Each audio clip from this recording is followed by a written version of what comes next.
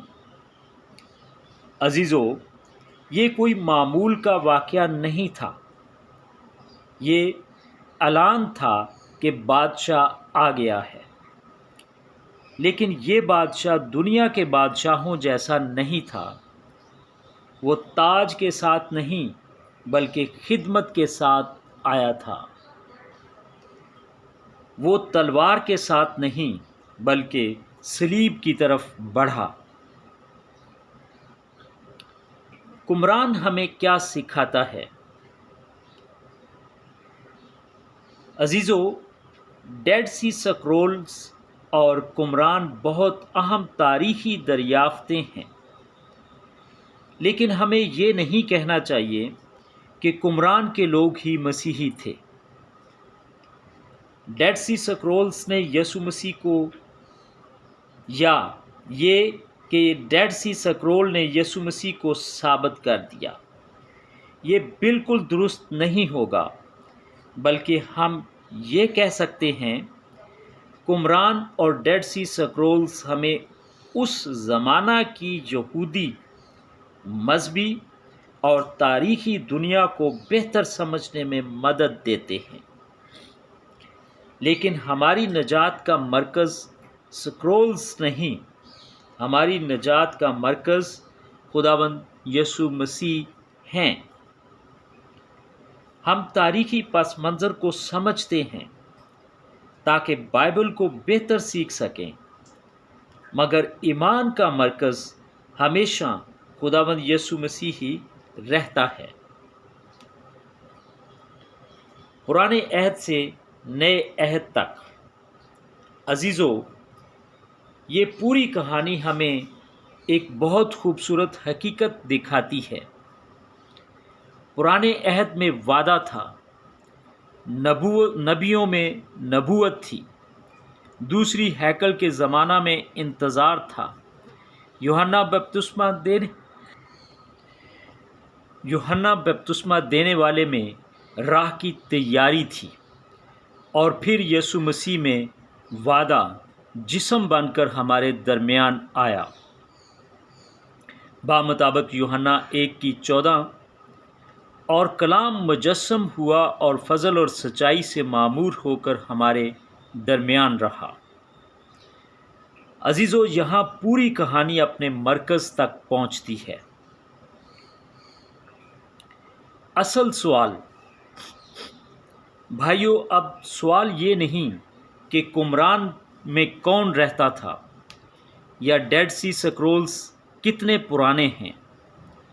یہ تاریخی سوال اہم ہیں، لیکن اس سے بھی بڑا سوال ہے کہ آپ خداوند یسوع مسیح کے بارے میں کیا مانتے ہیں۔ بامطابق متی 16:15 میں یسوع مسیح نے خود اپنے شاگردوں سے پوچھا، اس نے ان سے کہا، مگر تم مجھے کیا کہتے ہو؟ عزیزو، یہ سوال آج بھی ہمارے سامنے ہے۔ دنیا یسوع مسیح کے بارے میں مختلف باتیں کر سکتی ہے۔ کوئی اسے نبی کہتا ہے، کوئی استاد، کوئی تاریخی شخصیت، لیکن کلیسیا کا ایمان یہ ہے کہ وہ مسیح ہے، زندہ خدا کا بیٹا۔ آج ہمارے لیے پیغام، میرے عزیز بھائیوں اور بہنوں، ہم نے آج تاریخ کے ایک سفر کو دیکھا، لیکن یہ صرف تاریخ کا سفر نہیں، یہ خدا کے منصوبے کا سفر ہے۔ صدیوں تک وعدہ کیا گیا، صدیوں تک انتظار ہوا، نبیوں نے کلام کیا، اور پھر وقت پورا ہوا۔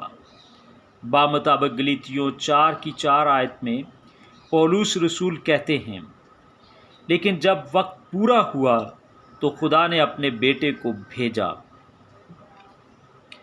عزیزو، خدا کبھی دیر نہیں کرتا، وہ اپنے وقت پر اپنا وعدہ پورا کرتا ہے، اور جس طرح خدا نے یسوع مسیح کی آمد کا وعدہ پورا کیا، اسی طرح ہمیں اس کے دوسری آمد کے وعدے پر بھی ایمان رکھنا ہے۔